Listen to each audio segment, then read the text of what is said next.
Hər vaxtınız xeyir dəyərli izləyicilər. Bu videomuzda sintaktik əlaqələrdən danışacağıq. Biz testlərə sintaktik əlaqələr suallarında necə yanaşmalı, ən rahat necə həll etməliyik, bu barədə danışacağıq.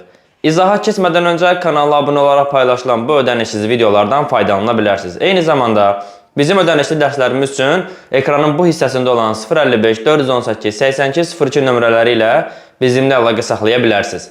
Gəlin vaxt itirmədən keçək mövzumuzun izahına.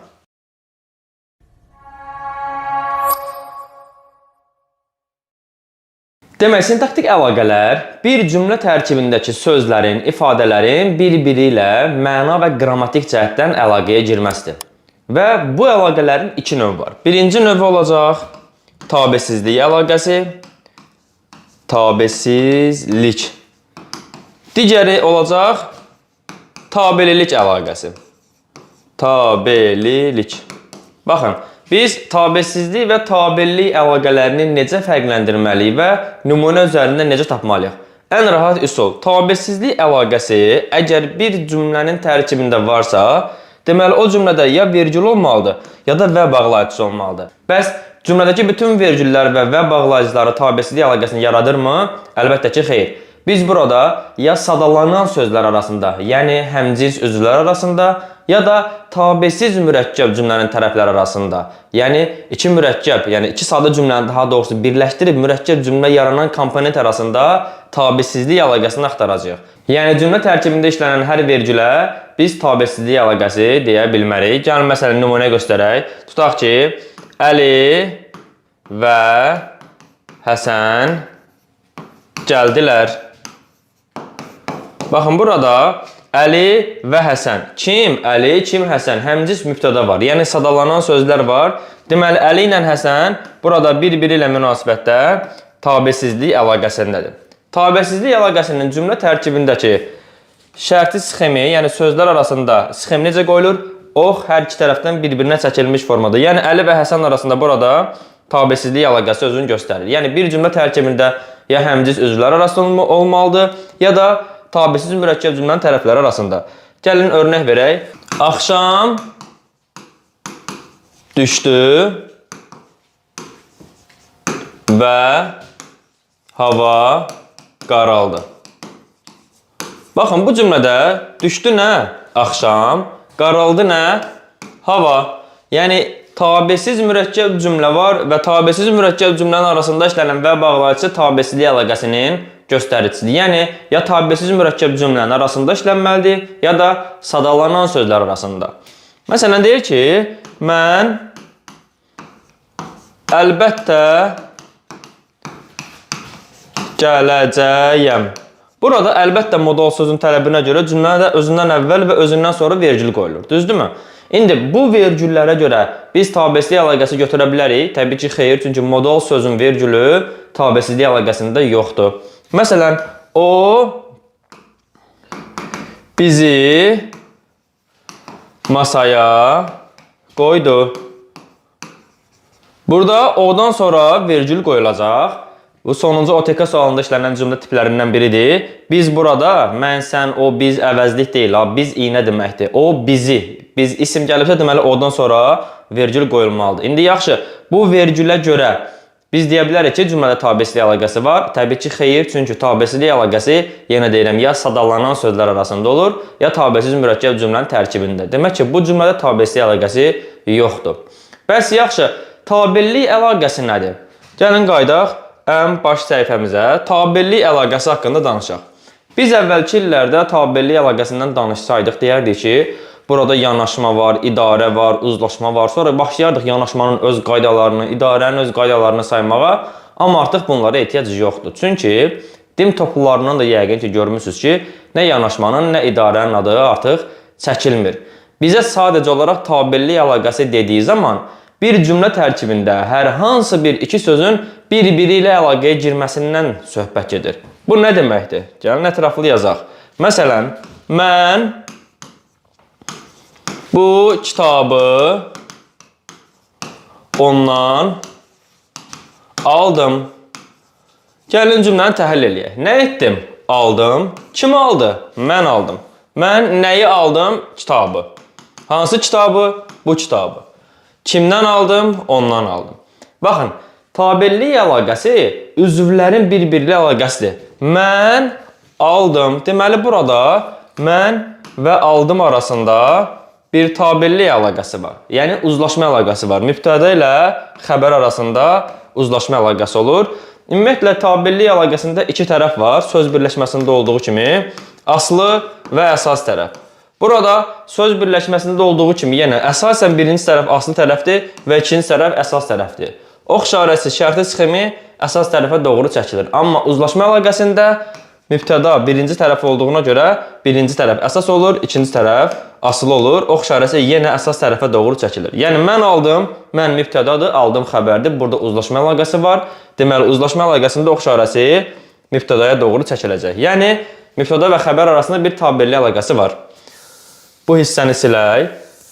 Daha sonra bu kitabla əlaqələnir. Bax, bu kitab. Hansı kitab? Deməli, bu və kitab arasında bir əlaqə var. Artıq yəni mən buna əvvəl kimi deməyəcəm ki, burada yanaşma əlaqəsi var. Sadəcə buna deyilir ki, tabellik əlaqəsi var bu ifadələrin tərkibində. Sonra kitabı aldım. Bu ifadələrin arasında tabellik əlaqəsi var. Kitabı aldım. Ondan aldım. Ondan aldım. Burada hər iki tərəfdə əsas tərəf ikinci tərəf olduğuna görə ox işarəsi bu tərəfə doğru çəkilir. Bir dənə uzlaşma əlaqəsində ox işarəsi birinci tərəfə, yəni mübtədaya doğru çəkilir. Baxın, indi cümlə tərkibində testlərdə verdiyi zaman deyir ki, aşağıda verilən cümləyə əsasən hansı əlaqə düzgün göstərilməmişdir. 4 variantda bunu verir, doğrunu. Bir variantda deyir ki, məsələn, mən bu. Mənlə bunu əlaqələndirir. Burada mən bu arasında bir əlaqə varmı? Yoxdur. Və ya bu ondan əlaqəsi var? Yoxdur. Mənin ondan arasında əlaqəsi var? Yoxdur. Mən kitabı arasında əlaqə var? Yoxdur. Əlaqə nə deməkdir? Mən aldım, kitabı aldım, ondan aldım və bu kitab. Yəni, üzvlərin bir-biri ilə əlaqəyə girməsindən söhbət gedir burada. Ona görə görmüsünüz, məsələn, deyir ki, mübtəda tamamlıqla əlaqəyə girmir. Nə əsasən deyilir? O, tabellik əlaqəsinə əsasən deyilir. Daha sonra, bizim burada əsas qeyd edəcəyimiz məsələlərdən biri nədir? Yenə qayıdıram ilk səhifəyə. Deyir ki, məsələn, nümunələrin birində sintaktik əlaqələrin bütün növləri işlənir. Baxın, bu testi təcili, tez, sürətli işləməyin əsas qaydası nədir? Sintaktik əlaqələrin bütün növləri işlənib deyirsə, birinci sən orada vergülü ya da və bağlayıcısını axtar cümlə tərkibində. Yəni orada ya vergül ya və bağlayıcısı iki məqamda ola bilər. Hansı məqam idi onlar? Bir də xatırlayaq. Həmcis üzvlər arasında, yəni sadalanan sözlər arasında və ya tabesiz mürəkkəb cümlənin tərəfləri arasında ya vergül ya da və bağlayıcısı varsa, demək ki, orada tabesizlik əlaqəsi var. Onsuz da normal bir cümlə strukturu varsa, orada tabellik əlaqəsi hökmən olacaq. Baxın, tabellik əlaqəsi bir cümlə tərkibində necə olar ki, olmasın? Bu formada, məsələn, Əli, əlbəttə bilirəm. Baxın, nə edirəm? Bilirəm. Əli, burada Əli xitabdır, əlbəttə modal sözdür. Yəni, bu iki ifadə cümlə üzvü ola bilmir. Burada bir dənə xəbər var. Yəni, bir cümlə tərkibində necə ola bilər ki, tabellik əlaqəsi olmasın? O cümlədə, yəni bir dənə cümlə üzvü olmaq şərti ilə ola bilər. Başa düşdünüz? Yəni, xitabdır, ara sözdür, modal sözdür, yəni burada cümlə üzvü yoxdur. Deməli, cümlə üzvü yoxdursa, xəbərdən başqa. Xəbər nə ilə əlaqəyə girməlidir? Əlaqəyə girəsi bir ifadə yoxdur. Ancaq bu halda ola bilər ki, bir cümlə tərkibində tabellik əlaqəsi olmasın. Yəni, bu hala çıxsaq əgər, demək olar ki, 99% cümlədə tabellik əlaqəsi var. Yəni, hansı nümunədə sintaktik əlaqələrin bütün növləri işlənib deyirsə, onsuz da orada tabellik əlaqəsi var, normal bir cümlə çəkər. Yerdə nə qalır? Sənin vergül ya da və bağlayıcısını düzgün yerdə axtarmağın. Yəni, ya vergül, ya və bağlayıcı sadalanan sözlər arasında, ya da tabesiz mürəkkəb cümlənin tərəfləri arasında olur. Çox vaxtda, məsələn, bu tipli cümlə ilə çaşdırırlar. Ona dedim ki, tez gəl. Baxın, ki bağlayıcısı özündən sonra vergüllə tabeli mürəkkəb cümləni yaradır. Burada bir mürəkkəb cümlə var. Amma bu cümlə tabesiz mürəkkəb cümlə deyil. Tabeli mürəkkəb cümlənin tərəfləri arasında qoyulan vergül tabesizliyin vergülü hesab olunmur. Tabesizliyin vergülü ancaq nə ola bilər? Tabesizliyin vergülü, tabesiz mürəkkəb cümlənin tərəfləri arasında daha doğrusu qoyulan vergül ola bilər. Məsələn, yağış yağdı. Yağdı. Sel gəldi. Torpağı yudu. Baxın, burada yağdı nə? Yağış. Gəldi nə? Sel. Baxın, bu vergül tabesiz mürəkkəb cümlənin tərəfləri arasında qoyulan vergüldür. Deməli, buradakı vergüllə görə deyə bilərəm ki, tabesi əlaqəsi var. Və ya sel gəldi, torpağı yudu. Gəldi nə? Sel. Torpağı yudu nə? Yenə sel. Burada nə var? Sel gəldi, sel torpağı yudu. Həmcins xəbərlər var. Elə gəldi və yudu arasında da burada bir dənə tabesizlik əlaqəsi yenə özünü göstərir. Niyə görə? Çünki sadalanan, yəni həmcins ifadələr var burada. Burada tabesizlik əlaqəsi var. Yağış yağdı, sel gəldi. Buradakı vergüldə bir tabesizlik əlaqəsi. Yəni bu cümlənin tərkibində iki tabesizlik əlaqəsi özünü göstərdi. Biri həmcins üzvlər arasında, həmcins xəbərlər gəldi və yudu. Digəri tabesiz mürəkkəb cümlənin tərəfləri arasında. Yəni sizə tabesizlik əlaqəsi dediyi zaman mütləq sadalanan sözlər və ya mürəkkəb cümlənin, tabesiz mürəkkəb cümlənin tərəfləri arasında qoyulan vergülü axtaracaqsınız. Bir balacada sizinlə uzlaşma əlaqəsi haqqında danışmaq istəyirəm. Uzlaşma əlaqəsində biz qeyd elədik ki, birinci tərəf əsas tərəf, ikinci tərəf aslı tərəfdir. Ox işarəsi birinci tərəfə doğru çəkilir, digər sintaktik əlaqələrdən fərqli olaraq. Burada mənim deyəcəyim məsələ tam başqadır. Uzlaşma əlaqəsinin normalarla bir əlaqəsi var. Baxın, mübtədası cəmdə olan insan, heyvan və ya cansız əşya bildirən varlıqların xəbərinin işləmə məqamından söhbət gedir. Qayda 1. Əgər söhbət insandan gedirsə, mübtəda cəmdədirsə, xəbər mütləq cəmdə olmalıdır. Məsələn, onlar gəldilər deməliyəm. Onlar gəldi desəm, dilin qrammatik normasının tələbini pozuram. Baxın, insan anlayışı bildirdiyi zaman mübtəda cəmdədirsə, xəbər cəmdə olmalıdır. Bu qayda dilin qrammatik normasına əsasən olur. Mən əgər bu qaydanı pozsam, onlar gəldi desəm, qrammatik normanı pozmuş olaram. Qrammatik normanı poza bilmərəm, onu stabil saxlamalıyam. Sonra ikinci qayda daha doğrusu. Əgər söhbət heyvandan gedərsə, məsələn, quş. Mübtəda cəmdə olarsa, quşlar uçdular və ya quşlar uçdu. Əgər heyvandan söhbət edərsə, mübtəda cəmdədirsə, xəbər həm təkdə ola bilər, həm cəmdə ola bilər. Dilin qrammatik normasına görə bu iki halda doğrudur. Quşlar uçdu da demək olar, quşlar uçdular da demək olar. Yəni hər ikisi doğrudur. Sadəcə olaraq quşlar uçdular dediyim zaman, baxın, lar, cəmiyyətə görə uzlaşmanı sabit saxlayıram, pozmuram. Quşlar uçdu desəm, cəmiyyətə görə uzlaşma pozulmuş olacaq. İndi baxın, bir var cəmiyyətə görə uzlaşmanın pozulması. Cəmiyyətə görə uzlaşmanın pozulması. Cəmiyyətə görə. Biri də var normaya görə pozulma.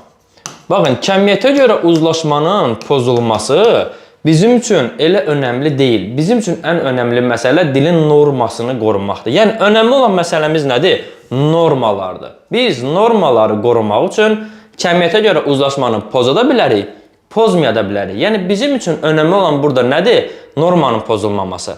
Norma əgər pozulmayacaqsa, cəmiyyəti dəyişə bilərəm. İstəyirəm pozuram, istəyirəm pozmuram. Burada cəmiyyətin mənim üçün bir önəmi yoxdur. Bu, əsas məsələmizdir. Yəni, burada önəmli olan normadır. İndi, quşlar uçdular dediyim zaman, cəmiyyət nədir? Buradakı lardırsa, buradakı da lardır. Cəmiyyətə görə uzlaşma gözlənilib, dilin norması da gözlənilir. Yəni, dilin norması deyir ki, bu cəmdədirsə, bu cəmdə ola bilər.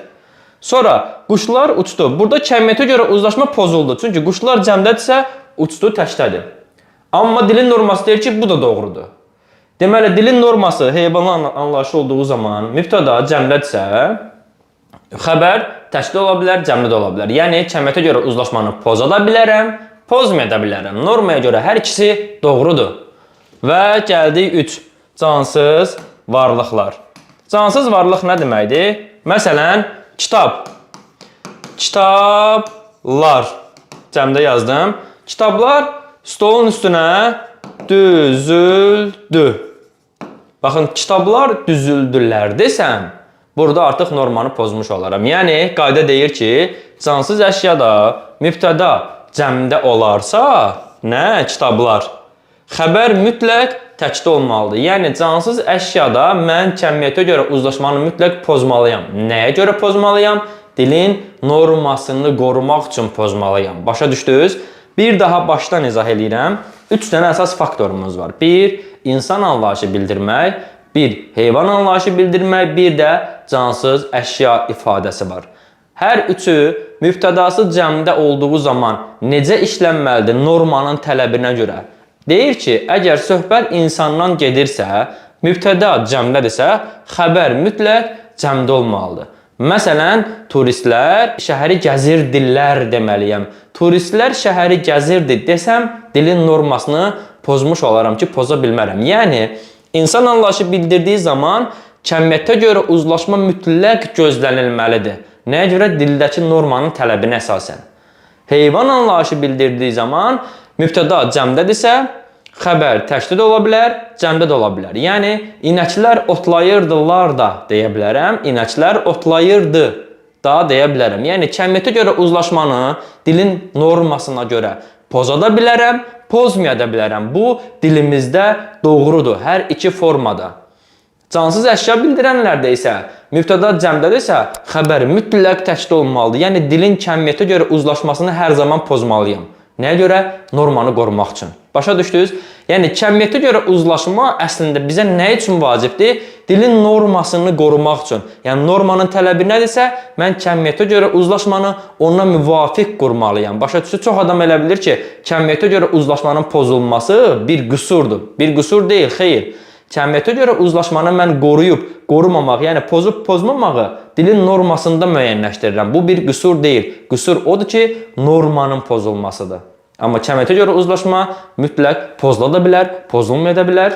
Yəni, hər ikisi də mümkündür. İnsan anlayışında pozulmamalıdır, cansızda pozulmalıdır, məsəl üçün. Başa düşdünüz? Sintaktik əlaqələrdən bu qədər izah kifayət eləyər fikrimcə. Siz də bizim dərslərimizlə maraqlanırsınızsa 055 418 8202 nömrəsi ilə müraciət edib dərslər haqqında ətraflı məlumat əldə edə bilərsiniz. Kanala abunə olaraq paylaşılan videolarımızdan ödənişsiz olaraq faydalanmaq olar. Videolarımızı bəyənib paylaşsaq çox gözəl olar. Sağ olun, növbəti izahlarda görüşərik.